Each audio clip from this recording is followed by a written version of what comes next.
Big businesses will always ask, what is the ROI? What is the price for a deal, even with public pressure swaying in the opposite direction? For the WWE and Vince McMahon, will they continue to accept blood money from the Saudi Arabian government? A 10-year deal was signed with the Saudis back in March that will pay them roughly $450 million. Recently, the WWE announced their second Saudi event, Crown Jewel. Then this happened. The mystery deepens tonight over the fate of Jamal Khashoggi. Did the Saudi royal family have him murdered? Khashoggi was already living in self-imposed exile, afraid he'd be arrested in the Saudi kingdom because of his fierce criticism of the country's de facto ruler, Crown Prince Mohammed bin Salman. There was another wrinkle indicating the Saudis' involvement as well. Khashoggi, a Washington Post contributor and outspoken critic of the Saudi regime, entered the Saudi consulate in Istanbul, Turkey on October 2nd, but has not been seen since.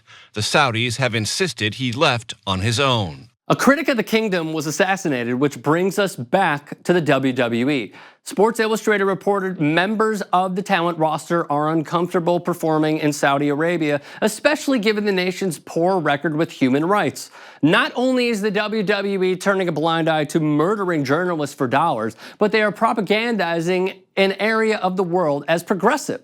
Would a progressive nation bomb weddings on their impoverished neighbors, which the New York Times called the worst humanitarian crisis? Would a progressive nation threaten Canada with another 9/11? Would a progressive nation still disallow LGBTQ rights and deem gay men and women illegal?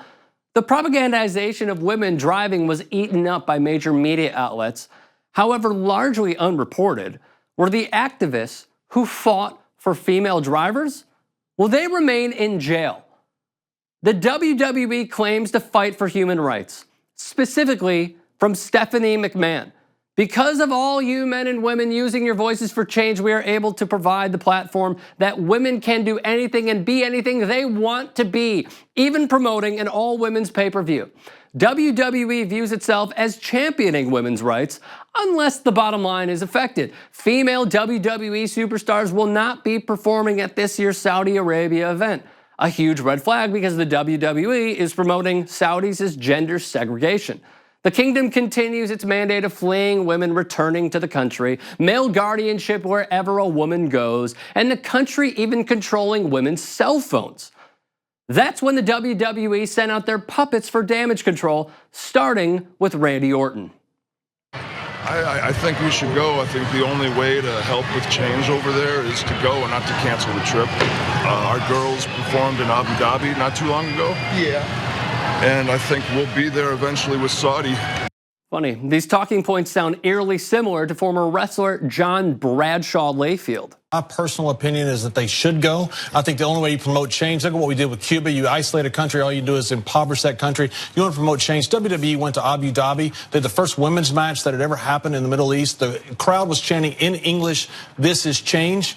While it is true, wrestlers were in Abu Dhabi, that was in 2017. Layfield and Orton are misleading the facts to paint the McMahon Empire as pioneers. The Glamour Girls' 1985 WWF Women's Tag Team title win the officially billed as having taken place in Cairo, Egypt, a long ways away. While the WWE says it continues to monitor the situation, the company disallowed its broadcasters from mentioning Saudi Arabia by name in wake of Jamal Khashoggi. From the Saudis' perspective, displaying a strong implementation of a new regime pays off for political gain. Take, for example, Russia, pre- and post-Olympics under Vladimir Putin. But immediately after, he started war against Ukraine. Before the Olympics, his popularity rating in Russia had been falling steadily for years. But when the games began, this. Saudi Arabia and Prince Mohammed bin Salman have studied the playbook for positive press and promotion of a thriving society and executing it to a T, even if lives are lost. Vince McMahon and the WWE, meanwhile, would reportedly lose roughly $16 million if they pull out. To the head of the WWE, that's all that matters. Vince doesn't live in the real world. He just finds the real world an annoyance because he lives in the world he controls, and this didn't happen. Nobody died in his world, you know. He died in our world, but not his, as in Vince McMahon's world. That sounds a lot like this. But as to whether or not we should stop $110 billion from being spent in this country, knowing they have 4 or 5 alternatives, 2 very good alternatives, that would not be acceptable to me. And who sits in Trump's cabinet holding the title as administrator of the Small Business Administration? That would be Vince McMahon's wife, Linda McMahon. The intersection of politics and sports empowers the wicked while doing away with the morality of circumstances.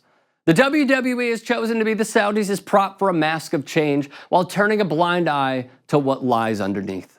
If you made it to the end of this video, mazel tov. If you want to see more, hit the bell and hit subscribe. Why don't you?